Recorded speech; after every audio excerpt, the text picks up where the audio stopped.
Hey everyone, this is Sue Reynolds with the Student Achievement Institute. We will begin our webinar in just a minute. I do want to check the technology, make sure that you're able to both see and hear me. So I think I'm going to unmute. Let's see. How about Natalie? Natalie Hornsby. Unmute you. Natalie, can you hear me? And I think maybe Natalie is on a computer that does not have a microphone.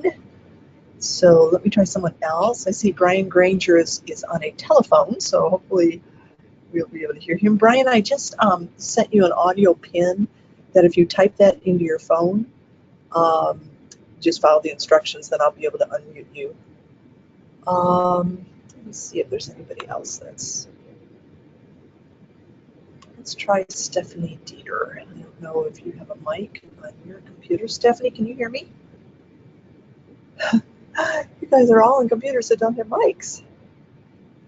Okay, Stephanie is raising her hand.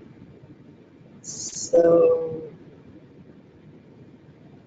Stephanie, do you want to type in whatever you're saying? Because I can, I see your hand is up, but I can't hear you, which makes me think that you can hear me because that's why you raised your hand. Let's see if we can. My question is for anybody who wants to respond is, can you hear me and can you see the screen? Okay, I can hear you. Good, very good. Thank you, Anna. Okay, so, okay, absolutely, everybody's typing in. Yes, you can hear, wonderful, and I'm assuming you can see the screen too. If not, let me know. Okay, just a couple things. You guys, it looks like you have figured out the control panel, but on the control panel, you have a couple things you can do. You can hit that little orange arrow, and that will minimize the panel. And I'm going to, let me go ahead and I'm going to upload the file that we're working on right now. Let's see. Okay, the file in the handouts on your control panel, the file that we're working on right now is uploading. So if you want to print that and follow along on paper, you can. Okay. Oops. I just lost my whole control panel. There we go. Okay. That's really just 1 second. Oh my gosh. Okay. There we go. Okay. So you can minimize your slide. You can also maximize it by hitting that little orange arrow again. And you've discovered that you have control over the microphone. Always, if your microphone is live, you can hit this little mic and that will mute your mic. If you want to type in a question or a comment, you type that in here. So I think we're good. I think you guys have kind of figured out the control panel, so that's wonderful. Okay.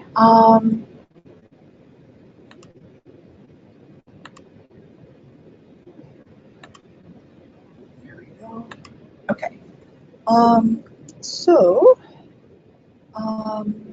Very good. So this month we are talking about visioning with your council. So it's the second meeting of your council. I'm going to ask in a few minutes for some of you to share what your first council meeting was like. We met with another group of schools on Monday, and they had really nice reports and some very good questions. So be eager to hear from you guys as well. So basically what we're doing today is we'll cover some updates, then we'll walk through this second council meeting, and then very quickly we'll review the online system. Okay, so first of all, updates. So you were probably expecting Debbie Powell today, and Debbie's worked for our organization for a long time, years, and she had an opportunity for a different job that really she would have been crazy to refuse. So we're really happy for her. She's working with a state agency, and her job is very similar to what she's doing for us in terms of technical support for users of an online system. And the nice thing about this job is that it has lots of room for upward mobility, which is something that in our organization, because we're a nonprofit and there's not a lot of room for upward mobility. So we're really happy for Debbie.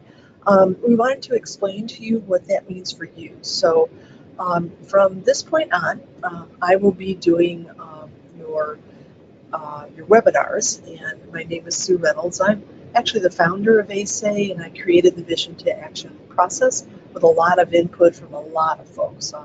Actually, there are probably about 400 schools that, through all the input we received over the years, have created and fine-tuned that process. I was the ASAI Counselor of the Year, and also the Indiana Counselor of the Year, and I served for about 10 years as the Indiana Department of Education Counseling Consultant. So I'll be doing these webinars and answering your questions during the webinars. And then Tina Weissman is another strategic planning specialist on our staff. She is wonderful. She has been with us. She first started as a support specialist for us in 2007. So she's been working with our Vision Action process for 11, almost 19 years. I'm sorry, for 10, almost 11 years. 11, almost 12 years. She is a former principal at Otwell Elementary School, and Otwell has been recognized significantly by the state for their gains in academic achievement on state tests. She's just fabulous.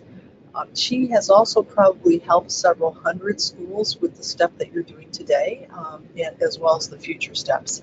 So if you have any questions between these webinars, please don't hesitate to call Tina. Her contact information is now on the front page when you log in to your system.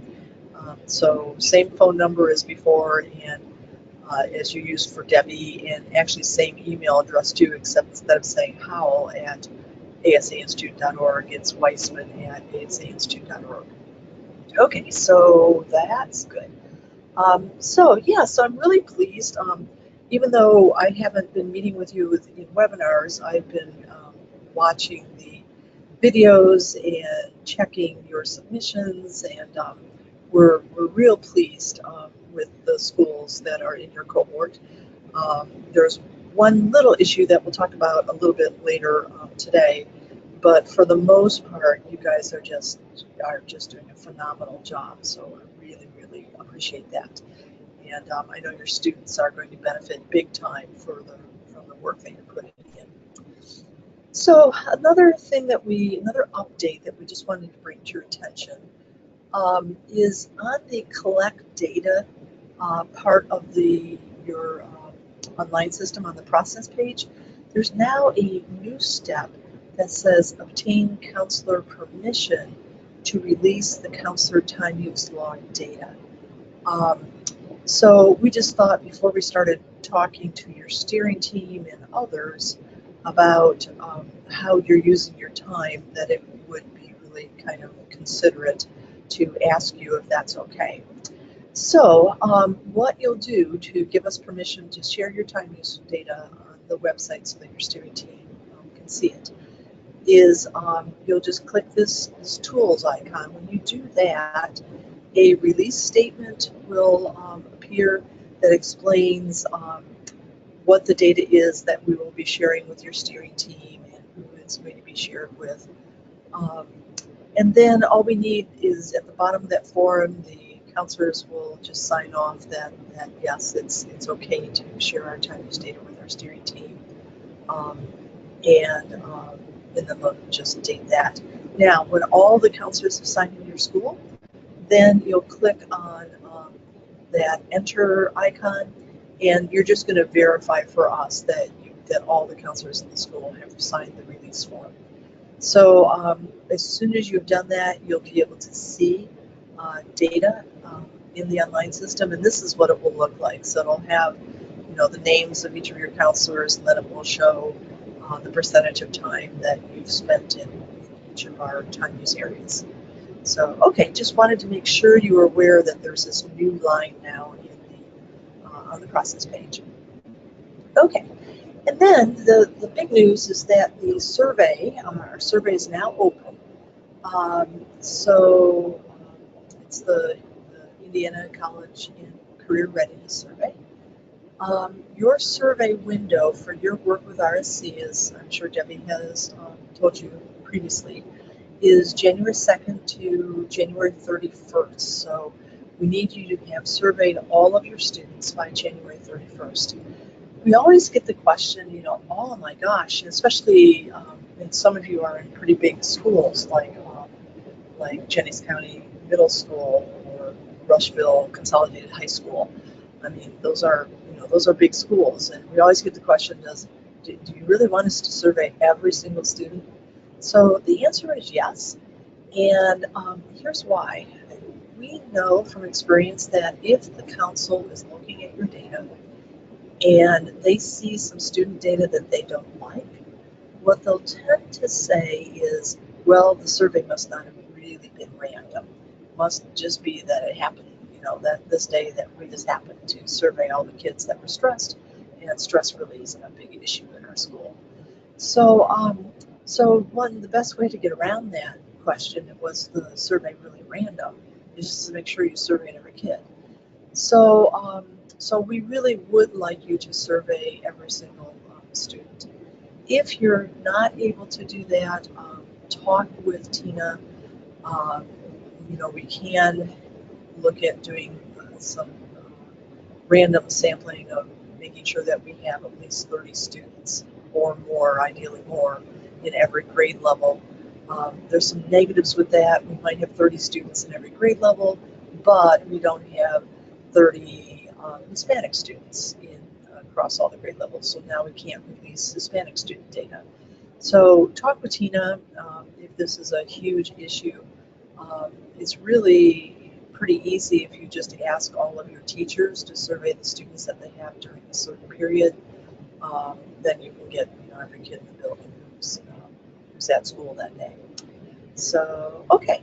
So our rubric item for the survey is 95%. So that would, you know, take care of any kids who happen to be absent on that day that you're surveying. So, okay. Now, this is a new survey, and several of you are renewal schools, so you've given this survey before. So I want to explain a little bit about the changes that you're going to see. First of all, we were fortunate enough that a lot of counselors volunteered to be reviewers for us.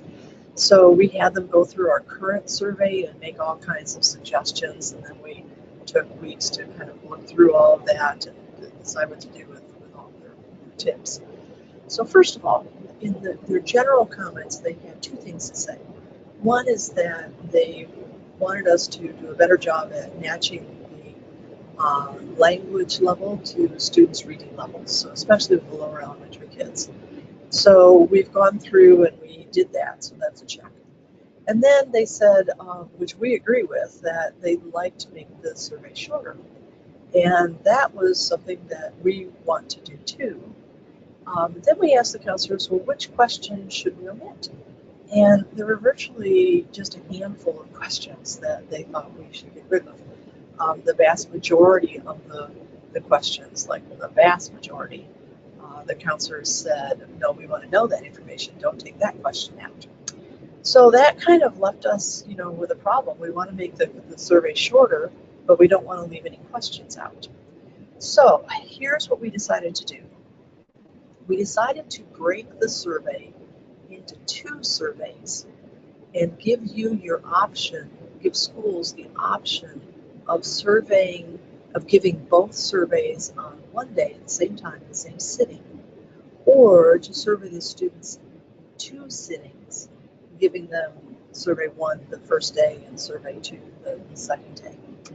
So we broke the questions into all of the goals questions about the choices that students are making. Those questions are on the first survey. And then all of the other questions, which were questions that help you understand why kids are making the choices that they're making, that we want them to make. All of the why questions are on the second survey. So the two surveys then correspond with two steps in our process, the goals step and then the root cause step. So we just are naming those surveys. Survey 1 is the goals survey, and survey 2 is the root cause survey. Okay, so one thing you'll need to decide with your steering team is, are we going to give the surveys on the same day, same one sitting, or are we going to break them into two sittings? Okay, so now, as you're deciding this, one of the things that we'd like you to consider is the design of our survey. Our survey is designed so that the questions can be answered by students in 7 to 10 seconds apiece. So it's really very quick. Did you help one of your students this year? Well, even if let's say I'm a third grader and I'm reading that really slowly. I'm going to actually go ahead and time it. So start the timer. Did you help one of your friends this year? Well, I helped Mary. Now where's the yes answer? There's the yes. Click yes. Okay. Okay. All of that took 10 seconds. So it's really easy to go through the survey questions very, very quickly. So why is that important to know? So we know that when counselors, and especially then when teachers, see the survey, when they see a large number of survey items, sometimes they freak out. So I think it's very helpful for you and then for you to help your teachers understand how quickly these questions go. It's just, did you do this? Yes. Did you do that? Yes. Do you know this? Yes. Do you know that? Yes. Or no. So they go very, very quickly. So here are the number of survey questions. We did take out the ones that everybody said this isn't really information we need to know. So this is the survey number of questions at each grade level. And then if we figure even 15 seconds per question, so we give students more time than we think they need, then this is how many minutes it would take to give each one of the surveys. Of course, if you decide you want to give both surveys in the same day, you'd add those minutes together. So in some of the upper grades, you can see there might be 48 questions on the survey, and that or more than it may take 48 minutes to give the survey. So or 40 minutes. So if that's the case, that also means that the teachers really need to get in there and get started with that survey, and that may be a heads up that you give them as well. That we think that, and I might even add some more time. We think that the survey is going to take 45 or 50 minutes, so get the kids seated and let's get started right away. Okay, I see a couple of questions have come in, so let me look at the questions. Can it be given over 2 different class periods? Absolutely. Yes, so I'll show you in a second. Sorry, it would help if I told everyone what the question was. Can the survey be given over 2 different class periods? Yes. You could give survey 1 in second period and then survey 2 in third period. And then she's going on to say where students log out and then log in at a different time. Yes. So you could give it 2 different class periods. You could give it in second period 2 days in a row or 2 weeks in a row. You could give it in second period, in January 15th, and then give the next one, the other test on in third period of January 23rd. So yeah, you have lots of flexibility in that. And I'll go ahead and you'll see how that's going to work. So when you go into the system, there's in the process page, and I think Debbie went over this with you last month, but in the process page, there's a line that says give the survey. And when you click on the enter button, a page comes up that we call the survey setup page. And it asks you to select the question set for the student survey. One thing it's really important to remember that because you're going for Gold Star, you have to include all 4 question sets. So there's a question right at the top of that page that says, are you applying for Gold Star or Ramp? And if you say yes, then it automatically checks all 4 question sets. But just make sure that all 4 question sets are checked, and then hit save at the bottom of the page. And then as soon as you hit save, these codes will pop up. So you can see that there's a set of codes for Survey 1, the goal survey, and there's a set of codes for Survey 2, the root cause survey. So if you're surveying in one sitting, you would give students both codes. And you'd say, first you're going to log in and put this code in, take that survey, and then you're going to log in and put this code in and take that survey. So if you're surveying, giving both surveys in one sitting, students would need both codes. If you're surveying in 2 sittings, like I think that was Stephanie, Stephanie Deere, asked about, you would, in second period, Stephanie, you would give kids this code, tell them to log in and take that survey. And then in third period, you'd give the kids the other code and tell them to log in and take that survey. Okay, so those of you who are new, let me show you what the kids see. So when the kids log in, they're going to go to the survey page, which is ASAI surveys.org. They'll see this page, and they'll go to the very first question they get is what's the survey code. That tells our computer which survey to give them, but it also tells us which grade that student is in and in what school that student is at. So it's really important, of course, that these codes are accurate. When I look at this code, I immediately know that this is a 5th grade student because it starts with the letter 5, or the number 5. So, okay, so the kids do that, and they complete that survey, and then they go back. If they're doing both surveys in one sitting, then they go back to log in again, go back to this website, and then put the other number there. So, okay, let's see if I have any other questions. I don't. So let's go on. Okay, so in terms of administering the survey, I've already mentioned that we think the easiest way to do this is just to ask all the 3rd grade teachers to give the survey sometime before the end of the month.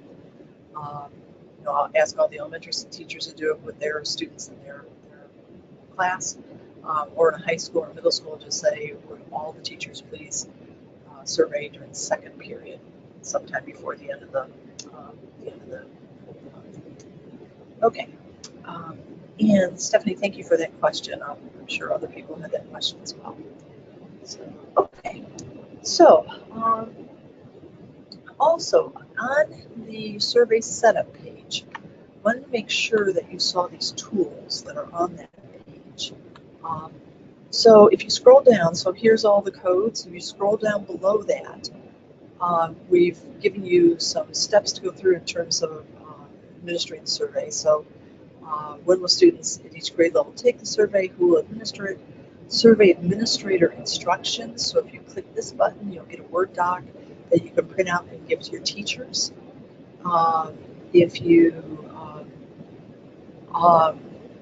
This is where the students would go if you just kind of want to see that page.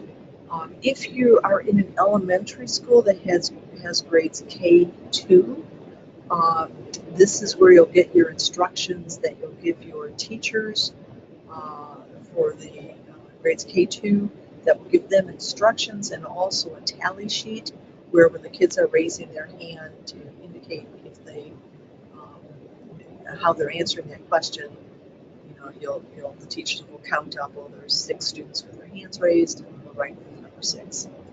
So this line 7 gives you the number of surveys submitted in 2019. So you kind of keep track of how many kids have surveyed. And then we calculate the percentage of your student body that is surveyed for you. And then we also give you a list of students who have taken that goal survey. If you want to know which students have surveyed and which have not taken the goal survey, you can come there. And then finally, there's an icon over there where you can look at the survey reports.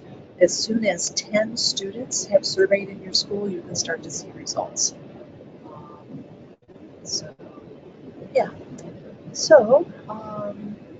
That's it for the survey. Yeah, it is. I'm just going to lower time for questions. Let's see, more questions. Good. Okay, so hopefully that will all go smoothly, and you'll get all your students surveyed, and that data then we'll use during meetings in the second semester as we go on in this semester. Okay, so another update I want to give you. I have really, really enjoyed looking at the photos of meeting one.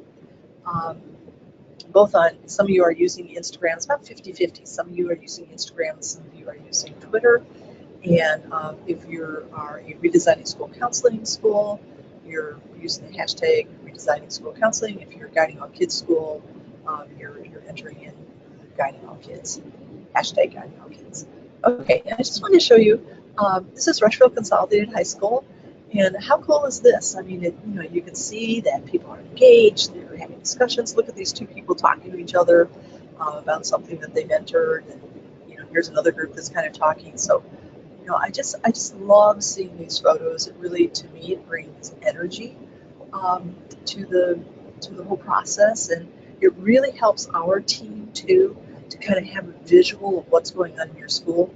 Since we meet in webinars and never actually get to see you, this is really, really helpful for us. The other thing it does is that this kind of becomes like a history of the whole process. A lot of schools like to put in their comment up here.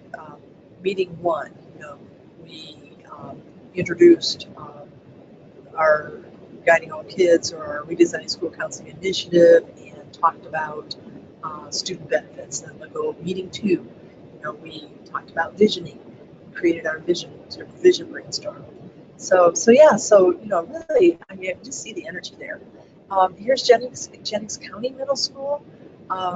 Look at the number of people. I mean, that's fabulous. And my guess is too that we don't know. There may be tables behind the cameras, so there may be even more people here than that. So, and just things I just love looking at these pictures. Look at the student here, and he's not like twiddling his thumbs. He's like engaged. I mean, that's he's listening. And it's really interesting. Down the road, we'll get pictures where it's obvious that the kids are talking and the adults are listening to what the student has to say. I mean, it's just really kind of cool. So so I love how there's action in this picture, and just it's just really, really cool. So good job to both those schools. Here's Benjamin Rush Middle School. So again, we're starting to see lots of people talking. This is right at the beginning of their meeting, and obviously they did the question, what perspectives do you bring to the table?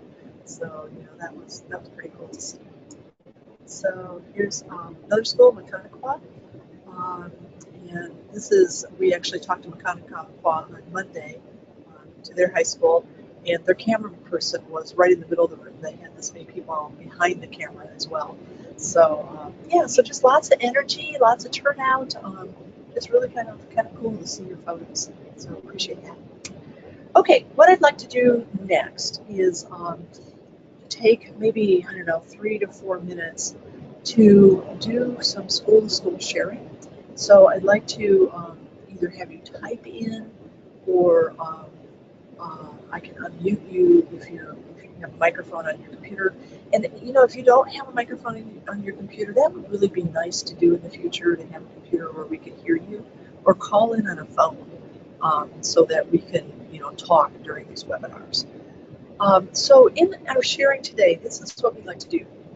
During that first meeting, we assume some things really, really went well. And if you are a normal school, some things didn't go so well.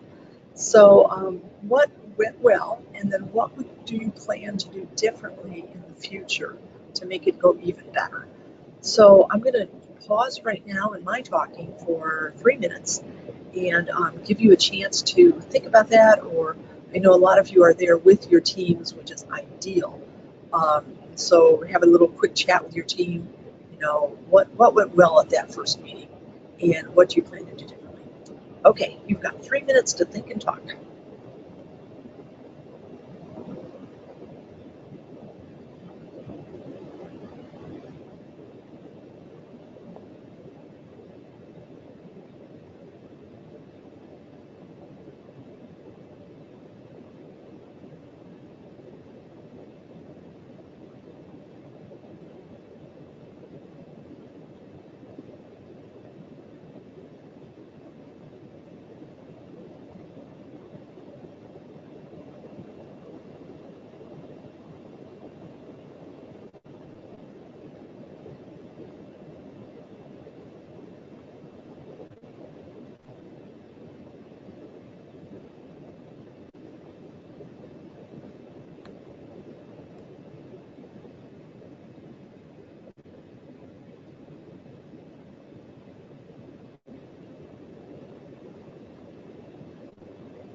Good. I see some of you are typing in your what went well and what do you plan to do differently in the future.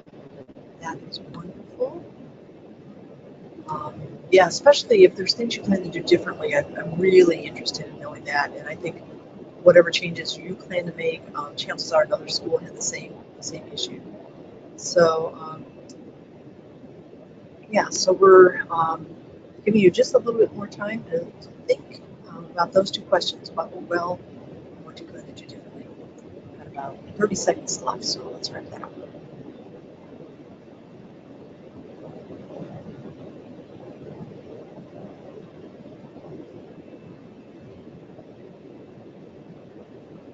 Stephanie and Sam, Terry, have interesting comments in. Thank you.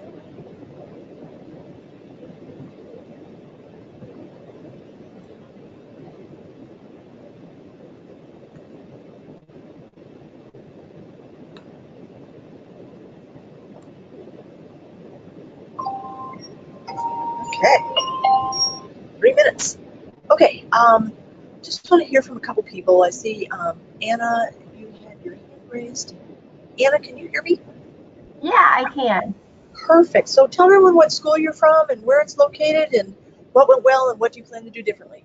Sure. I am from Franklin Township Middle School West, south side of Indianapolis, Indiana.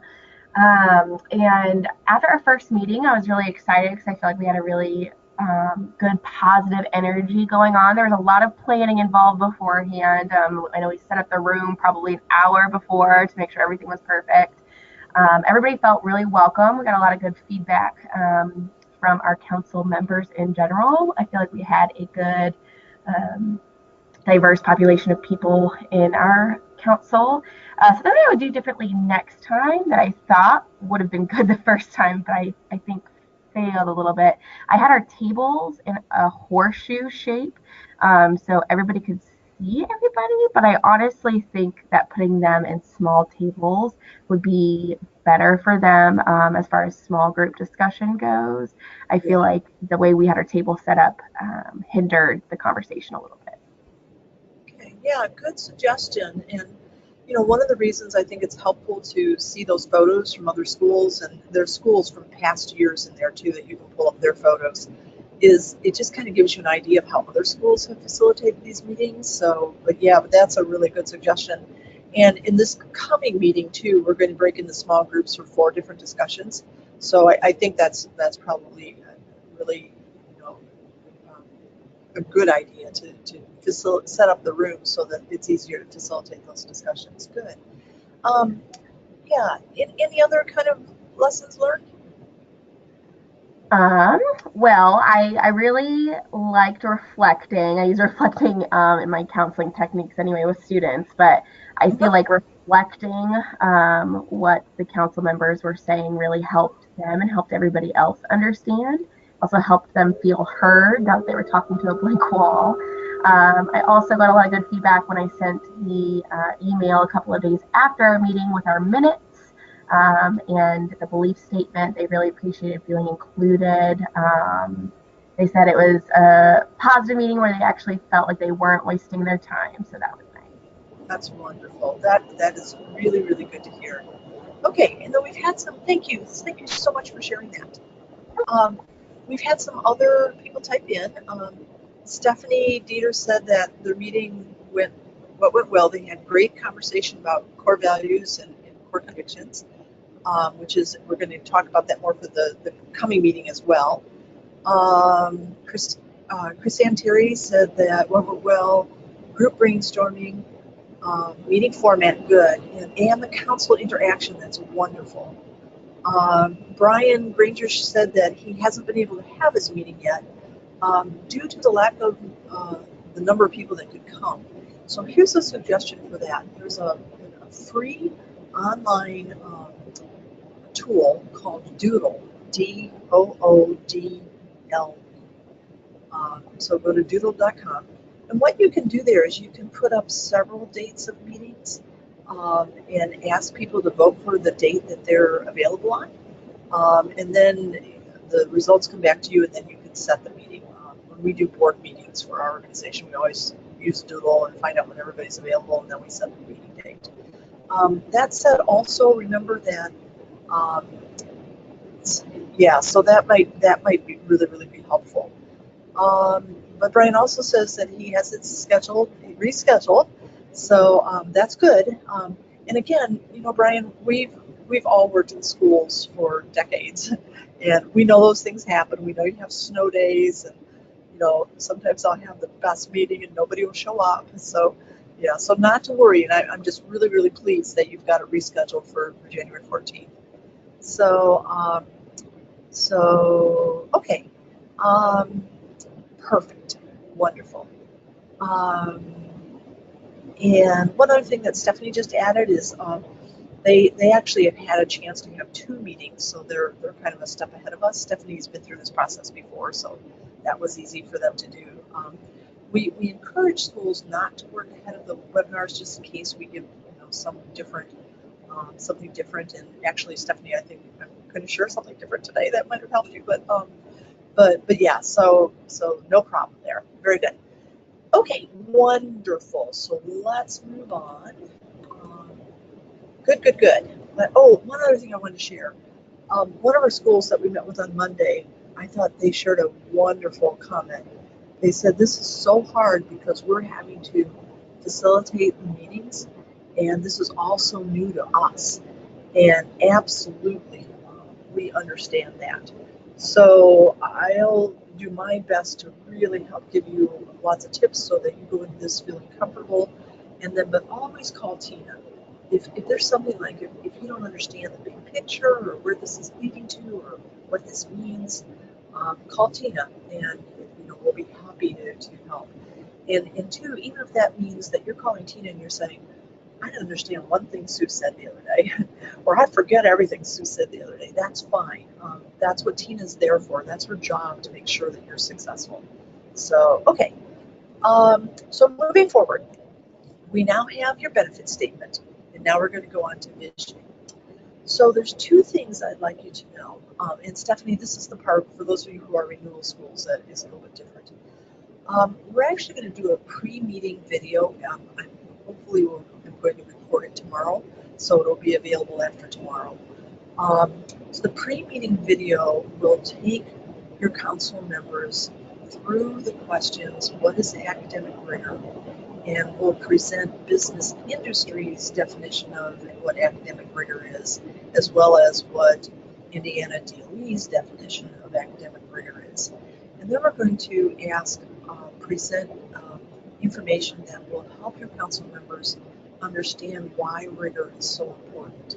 So coming out of this video, they should know what rigor is and why it's so important. And in the why section, I'll talk about why it's important to kids, what are the benefits for kids. I'll talk about why rigor is important to your community, and also why it's important for social justice. So we used to have the counselors facilitate this as part of the meeting, and what we found is that there just wasn't enough time to have this whole meeting and also to have some decent discussion. So we're going to take that part out of the meeting. We'll make it a pre-meeting assignment. So people will watch this video that I think will be about 30 minutes long before they get to your meeting, and then you'll just take off from there. We'll also provide you the slides so that if you want to do this yourself, instead of having people watch the video pre-meeting, you can just present that yourself. So, okay. So then the other thing to know is that during the meeting, as a prompt for one of the discussions, you'll be showing a 60 minutes video that is about a school in Harlem that is having, a public school in Harlem that is having tremendous success. Now, the purpose, and this is really important for you to understand and be able to convey to your council, the purpose of us showing this video is not because Frederick Douglass is a wonderful school. In fact, there are parts of this video that if I read Frederick Douglass, I would probably change a little bit. So they're not a perfect school. And we're not saying to your community, this is what your school should be like. The purpose of this video is to have your council members practice. Can they figure out what people believe in their heart of hearts about kids and about school and about learning just by watching their behaviors? We're using this video to kind of launch the idea that we should be acting by our community's core convictions. And so we want to kind of look at a school that is acting by their convictions and then just kind of see what that looks like. Now, if you're a normal school, you're probably going to get a little bit of resistance. In the discussion, someone will probably raise their hand and say, oh my gosh, this video is from 2004. So it's really old. I think it may be a little later than that, but it's a pretty old video. But that doesn't really matter. What we're wanting to see is just, can we identify the convictions that these teachers hold, what they believe about teaching. You know, it's one of their beliefs is they believe that all kids learn best by sitting at desks and listening to the teachers, which is something that, you know, I'm a big believer in project-based learning, so that's not something that would be one of my core convictions. So it doesn't really matter that the video is a little older. Now, another thing they're going to say in the video at this public school is that students have to apply to get into this school. And of course, what that means is that their parents had to value education enough in order to fill out the application to get them there. So if someone's going to raise their hand, they're going to say, yeah, but, and look for the words yeah, but, and they'll always start with those usually. So yeah, but this school had an application and we don't get to have an application. So if that comes up, I would just say, you know, you're right, that's true. But the focus of this exercise is not to be like Frederick Douglass, it's to just see, can we see the core convictions? And you might want to add, and wouldn't it be nice that, you know, if we did have an application with all the parents in our whole district lined up and fill it out because they value education so much. And then finally, there's another part of the video that says that where the principal says that in order to do this work, the teachers must be maniacs and that they must be willing to work 16 hours a day. And of course, you know, in my school, and in times of my life, I didn't have 16 hours to work a day. And we know that your teachers have families and other interests and, you know, outside of their job. And so I think if they say that, you can say, you know, that was that principal's perspective. Our perspective is that you're a maniac during contract hours. You know, that you come and you work your tail off for the kids and you don't take excuses and you do whatever it takes during your contract hours. So, so just kind of anticipate that those yeah buts are going to come up. Even so, it's a wonderful video where teachers are really living by the core convictions that they hold. So, okay, and then one other thing I wanted to point out in the rubric for this month. The first several rubric items, the first 5 rubric items, because you're using our system, you're automatically going to do these things. The other 6 are things that we need to be able to see in your vision as a requirement for RAMP or DOE Gold Star. So somewhere in your vision statement, make sure you've addressed these things that, you know, in your dream of dreams and your vision that the counselors serve as an advocate for every student. The counselors are using data to drive the program design. Just make sure you've made a comment on these. The counselors are following the ASAI standards. So our Tina, when she's reviewing your vision statement, we need to be able to check off all 10 of these or all 11 of these.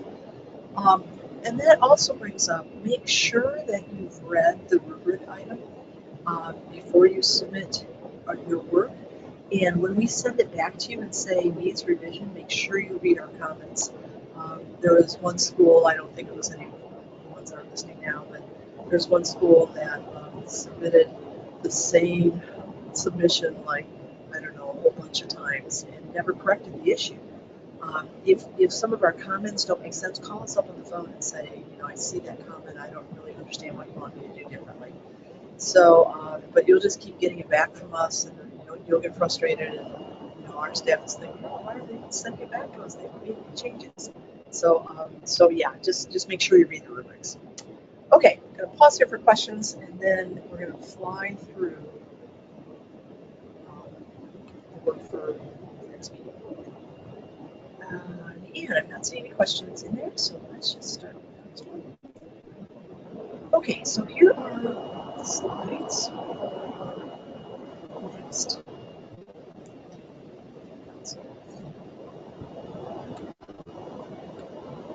Okay, so we're starting out with some review. So we've gone over this stuff with you before, so I'm just going to fly through the review. Okay, then we're going through today's, you'll go through today's agenda, and remember the agenda is in the manual, so you'll want to look at that agenda at good times and edit it however you want to, and then go through the agenda with folks for the day, so it's coming up. And then the first thing we want to do is to define vision. So a lot of misunderstandings about what a vision is. So, and if people have a different definition in their head, your discussion is going to get bogged down. So, a vision, the way we are using the word, is a detailed description of our dream for all students and the environment that will enable all students to reach that dream. So, one of the key words there, there's two key words there. One is detailed. We're picturing, okay, we're walking in the building. What in our ideal school? What's happening in the hallways? What's happening in the library? What's happening in the principal's office? What's happening in the math classrooms? What's happening in the nurse's office? What's happening in front of the school? We're painting that picture of just this ideal, all aspects of the ideal school. In the classroom, ideally, what's being taught? How is it being taught? How is it being assessed? How are kids that are struggling getting extra help? So it's this detailed description of the school that really paints that picture. And the other key word there is dream. A vision is not based on reality. It's our pie in the sky dream. It's just, if we had a magic wand and we can make everything perfect, what does this dream look like? Okay, so now people often mix up vision with mission. Vision, again, is a detailed description of the ideal world. It's lofty, it's bold, it's pie in the sky. One of the reasons that we're doing the pre-meeting work with your council with the video is to help them create a lofty vision, because now they understand why it's so important for every student to achieve at a high level. Now, the difference then between vision and mission is a mission is a brief statement that describes the purpose, it says of the coalition, is the purpose of your work. I'll edit that before you re-upload it to your system. So mission is a brief statement that describes the purpose of your work. So, and the purpose is pretty simple. It's just to move you closer to the vision. It's to move you closer to the ideal. Mission statements are good because they're kind of like a cheerleader chant. It's something usually that's one sentence, everybody can remember it, and it just kind of makes you think about that broad vision that you have. So we actually would like you to do a vision statement. ASAI would like you to do a mission statement, so you'll be entering both vision and mission to the online system. And now this slide is critical. It's really important that your council members understand what the difference is between a vision and a goal. So remember, we said that vision is not realistic. It's pie in the sky. It's, it may take us a million years to get there. We may never get there. A goal, on the other hand, is realistic. The goal is a point that falls between your current situation and your dream situation or vision. And goals are reachable. We may never reach our dream, but if we have 16% of the kids passing by step right now, a goal might be that in 1 year we get that number from 16% to 17%. It's reachable within a period of time. So that's really, really important. Now, you might be thinking, why is vision important? If you never have a dream, I can guarantee you we'll never reach the dream. If we never dreamed of climbing around Mount Rushmore, we never Mount Rushmore. What's the big mountain in the Alps? If we never had a dream of climbing that mountain, we would never gotten there. If we never had if a basketball team never had a dream to win the sectional, they would never do it. You have to have a dream first. If we never dreamed about all kids mastering algebra, we never would have gone down that road as a state. So dreaming is really important. Raises expectations, provides a common purpose and direction, creates energy for change. One of the things I love about dreaming is that it always focuses on the future. And so you can't point fingers at people for things that happened in the past, because we don't care about the past. We just care about the future. And then what is each of us going to do? What is each council member going to do? What is each organization or community going to do? What are you going to do? What are your teachers going to do in order to move you closer to this dream, to move the students closer to the dream? The dream, the vision, also ends up being the foundation for your decision making. I think you'll find that you're doing a lot of activities right now that really aren't moving you towards your dream. And then the question is, why are we doing them? So you might find that you want to drop some activities to create time that you could do activities that move you towards your dream more quickly. So there's really practical reasons for dreaming this pie in the sky stuff. Okay, I want to save time, so I'm going to run past those quotes. So vision, should it be lofty? So now you're talking to your council, and you're saying to your council, do we want to have a lofty vision? So you're reminding them, you watched a pre-meeting video that talked about the benefits of high achievement for different groups. So let's just review that a little bit. And this will be like an open discussion. In the video, for you to know what you can remember, what were the benefits of having high academic achievement for students? And then talk about how those benefits kids. Hopefully they'll be able to say things like kids with more education have higher income, lower smoking rates, they vote more, they are less likely to be unemployed. So they're really looking at one high achievement for all kids. And then what about economic development? And hopefully the business people on your council will jump in and say, yeah, these are the things that we need. It's really important to dream big. And then those of your council members who are interested in social justice will be able to look at how some groups that achieve students, like your low-income students, achieve at a lower level than your other students. All that's presented in the video. And hopefully they'll be able to remind everybody why it's so important to dream big. Okay, so here's the process. And again, you're talking to your council, you're saying that what we're going to come up with is a vision statement. There's going to be 4 parts of it. The first part is going to talk about our core convictions. This is what Stephanie was talking about earlier. So in our heart of hearts, what do we believe that all students deserve?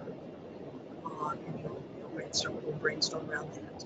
Then we're going to talk about ideal adult practices. In the ideal situation where adults are living by their convictions every day, they're living by those convictions, just like what are the ideal adults doing?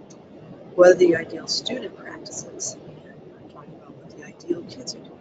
And then finally, what is our ideal student data? So we're all talking about ideals, what are our core convictions, and then based on those convictions, what are our ideal adult practices, student practices, and student achievement? Okay, so we want to give folks an idea of what that vision statement is going to look like. So there'll be 4 paragraphs in our vision statement. When we're finished with this discussion, we'll use all of what you have to say to write it. We believe that all students deserve. All those in our community are living by their convictions daily, and as a result, show the following behaviors, the following attitudes and actions. Describe it to adults. And in this environment where all adults are living by their core convictions, students are, they don't describe the students. And then, as a result of this, efforts are school achievement data is as follows. On this slide, you want to put in the name of your assessments that you give, the benchmark, and then leave this last one blank. That's what your council's going to come up with their ideal percent. So it might be ISTEP, PASS, it might be NWEA, grade level, it might be SAT, score above, whatever the benchmark is that you want to do. Okay, so then you're just reminding people we're going to have 4 discussions, and then for each discussion we're going to use Delphi consensus building model. And what that means is it's a really quick way to bring a large group to consensus quickly. So for each of our discussions, we're going to have an individual brainstorm first. Then we're going to have a small group discussion. And then the small group discussions small groups are going to report out and come up with large group, all the ideas for large group discussion. And then at the very end of this, we'll say, are there any ideas that we presented that we can't live with or support publicly? So this is a really quick way to get a large group to consensus quickly. Okay, so then we're going to the first discussion, core convictions. First of all, we're going to define a core conviction as a belief that we hold in our hearts about students' learning and education. Here are some examples from our past schools. All students deserve a knowledgeable and caring adult in their life to guide them. All students deserve extra help when academic content or an assignment confuses them. All students deserve engaging instruction. All students deserve to enroll in post-secondary ed. All students deserve an opportunity to enroll in rigorous curriculum. So I give folks several examples so that they can see how broad these examples are. Some are about curriculum, some are about guidance, some are about instruction, so that I'm showing people how they think in lots of different areas. Okay, so now this is where we want to drop in the Frederick Douglass video. So you'll show this video, and people will have a sheet that you'll give them where they'll write down their ideas about the core convictions that the teachers and principal at Frederick Douglass had. So the prompt is, can you identify the core convictions just by watching their practices?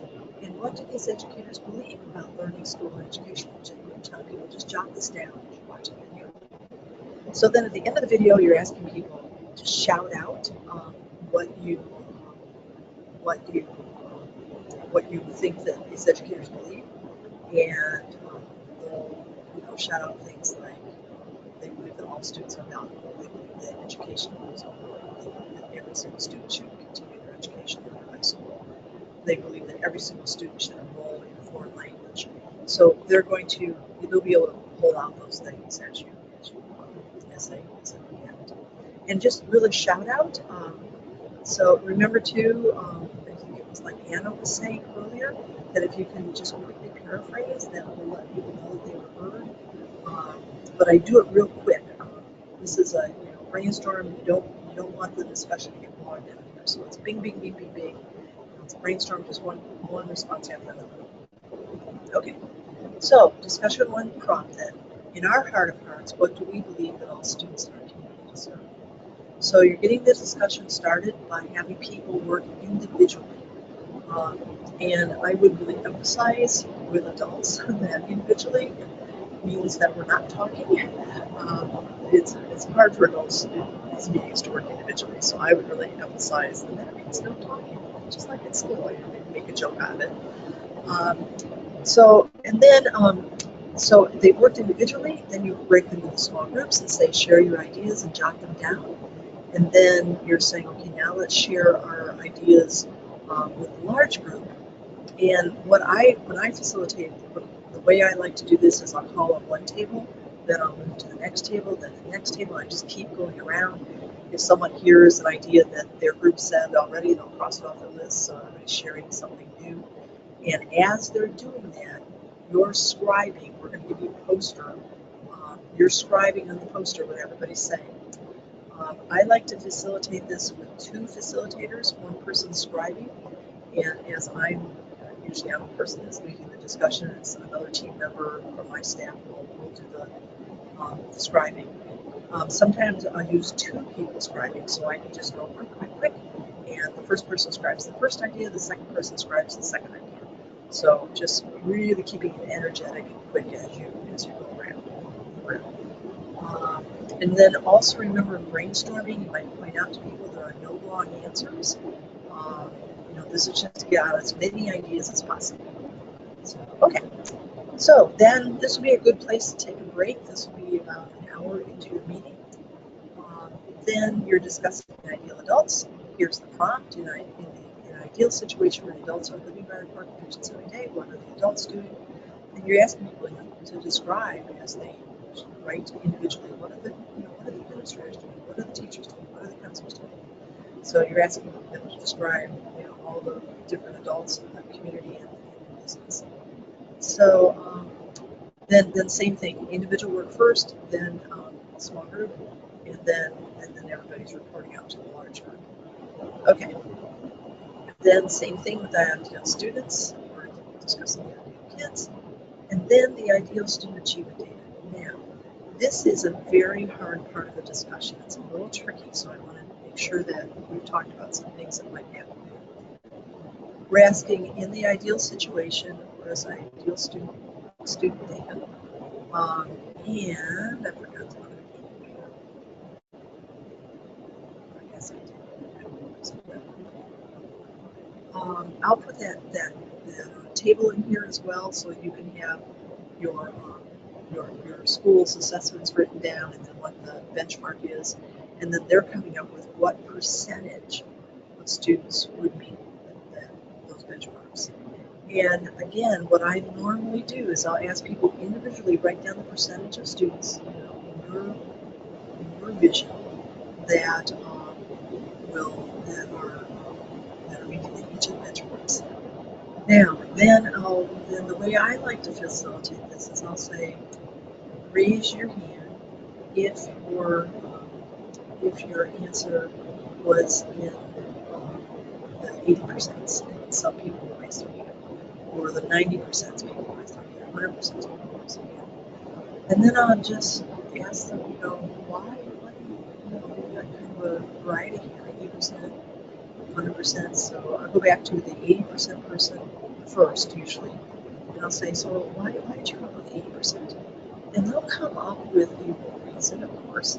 They will say things like, well, 20% of our kids are passing I-STEM now, so I figured 80% was really a big jump.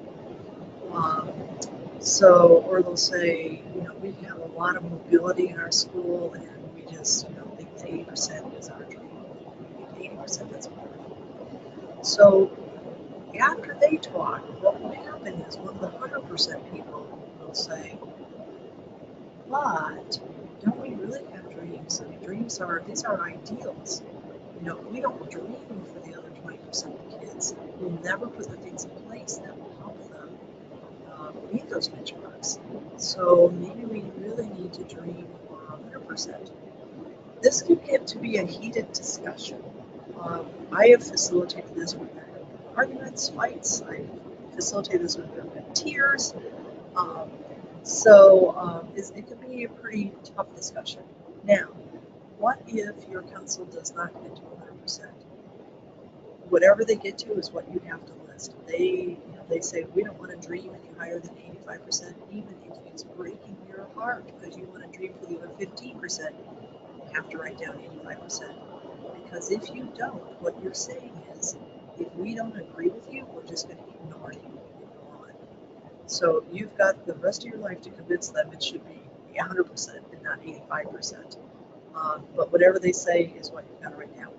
One other little trick that I like that one school told us about, they could not get their faculty, they were doing this with their faculty, they couldn't get the faculty to go above 85%. So they told all the teachers, turn over the paper and write down the names of the kids and the 15% that we don't make dreams for. And we might as well just call their parents and tell them, don't send your kid to school tomorrow because we don't have any hopes for your kid. So again, the idea is if we don't dream it for kids, we're never going to, do the things that we need to do as adults in order to help all kids meet those dreams. Remember, these are dreams. A lot of times teachers don't like to dream high because then they feel like they're not accountable for that. These are not goals. Teachers and counselors are accountable for their goals. They're not accountable for the vision. We may never reach the vision. So, okay, just wanted to point that out. then the last thing is the consensus check. And so you're asking folks, look at all of everything that's been described. Is there anything up here that you couldn't live with or support publicly? If somebody in the grocery store asks you, what's this all about? You couldn't support these statements publicly. And they may say, we had one gentleman once that said that he couldn't support that all students deserve love. And everybody else about fell on their chairs, but he wouldn't agree to that, so they had to take that off of their vision statement. And then, of course, between then and the next meeting, they went after him and convinced him that certainly all kids do deserve love. And at the next meeting, they put it back in. But yeah, so if you can't get consensus, you got to start taking things out until you do get consensus, or wordsmithing until you do get consensus. So, okay, that sounds good. And the last part of this, and this is kind of an optional thing, but I think it's good to just ask the council members to take 5 minutes and just say, this is our vision. Let's think now, what can each of us do right now, right this minute or tomorrow, to better align our current practices with our vision? And teachers will be thinking about the classroom to going for all kids, and not just 85% of kids. Or parents are thinking, we said that all kids deserve to talk to their parents every day about school. What can I do differently to talk with my kid every day about school? So while this is fresh in everybody's minds, we want to talk about what can we do right now. And then later, in another step, we're going to talk about, okay, what do we do as a community, as a school, to move towards this vision. Okay, I know I'm running out of time here. That's the end of that meeting. I'm going to show you really quickly. Let's see if I have any questions here. Someone said they're having trouble hearing. I will try to speak up. Thank you, Brian, for putting that in there. So I'll look into my microphone before we do one of these again. I know I have a voice that doesn't carry, so I'll try to use my teacher voice. Sorry. So, okay, very good. Okay, wanted to show you very quickly. This is the pre-meeting video, just the slides, and I'm not going to go through these slides at all. I just want to show you. So in these slides, you can see the big question, the video will say the big question is how lofty should the vision be?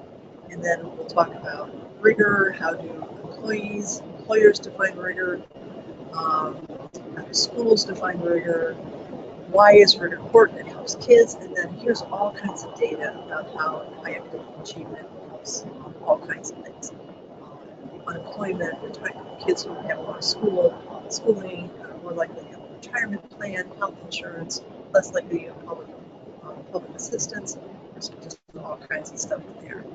And then for the community, we'll talk about how high academic achievement will bring jobs to your community, and also enabling your students, as well as enabling your students to be successful in high school jobs. And then for social justice, we'll talk both about ethnicity and also about income level, about there being discrepancies in post-secondary education. So, okay, so that's that. And the last thing, let's go to the process page. So I'm on the process page. I'm going to refresh this one quickly. I'm on the process page. Scroll down to revision. Here's all the steps that you need. On the mission statement, notice that you've got a tool. This will give you a suggested mission statement that aligns with redesign school counseling regarding all kids. And you can tweak it or just use it. And then it also gives you instructions for how to write a mission statement that aligns with your vision. So, okay, so no surprises there. When you're typing the vision statement, that's just a text boxes. We give you the prompt and you write in what you're doing. And it's okay to bullet those. Remember to use a dash, please, as your bullet, so that our system will recognize it. And then finally in the manual, scroll down to YouTube, vision. Here's everything here's all your handouts, folks, on this personal vision brainstorm.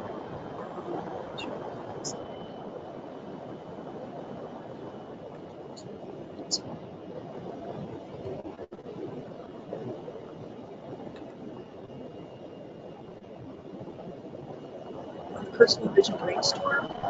You see, like, here's the perfect visions brainstorm. So people are writing down quietly, not talking to each other before they get to the small group discussions. What do we think that all kids deserve in terms of expectations, in terms of the guidance we give, in terms of teaching the environment, ideal adult practices, what are the administrators doing, teachers doing? So just jotting down a lot of ideas, and these kind of prompts on the left column think very broadly on this. Okay, so that let's do 2 slides. That's what we're doing right now. The video will be up there as soon as I record it tomorrow.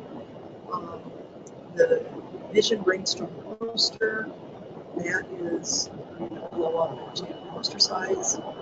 And then here, again, this kind of matches these sections in the poster, matches the sections in the individual brainstorm sheet. So people will jot ideas down, and then just people will share ideas, and the scribe will jot them down. This is, I'm going to get to this in a second, but we've given you some sample vision statements so you can kind of see what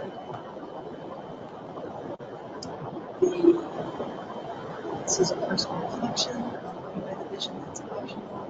There's the samples. And then one thing, here is the link to the 60 minutes video. And then I did want to share, at the end of each of the meetings, we have given you what needs to be done before the meeting and which point person does it. So the communications point person on your team does these things. After the meeting, the communications point person does this. For this meeting, the documentation point person will be entering this online. So that's something that's good to look at just to make sure that. Okay, that is it. So you've got 2 big tasks to do this week. One is to get the survey done, and your data point person is in charge of that. And then the other is to have this council meeting, and your council meeting point person is in charge of that. So, okay. Okay. Yeah, I hear somebody else said it was difficult to understand because the background noise. Okay, interesting. I am using the microphone on my computer as well, and I think that what's happening is the fan on my computer is giving you that background noise.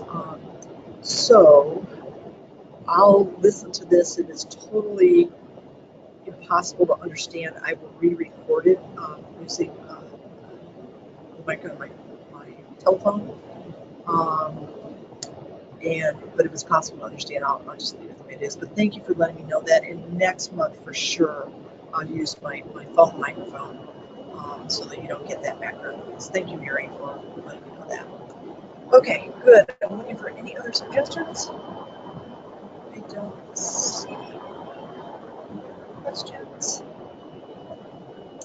Okay, so let me close by saying I think, my opinion, this is the most important discussion that you can have this year, because this really kind of sets the stage. It is really saying to your council, this is not about what DOE wants us to do. It's not about Gold Star. It's not about RAMP.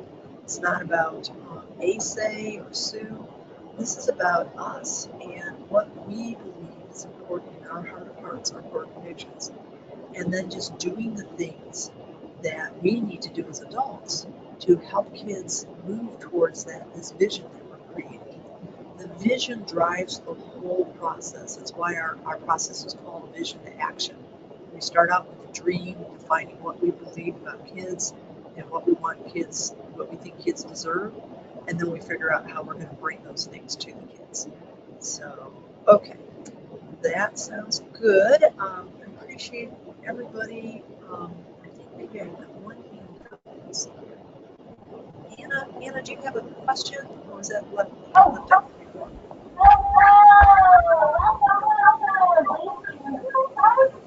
Okay, I think there's no question from Anna. Okay, sounds good. Thank you, everybody. Good luck with this next meeting, and I'm really looking forward to talking to you next month. Call Tina when you have questions. Okay, thanks, everybody. Good meeting.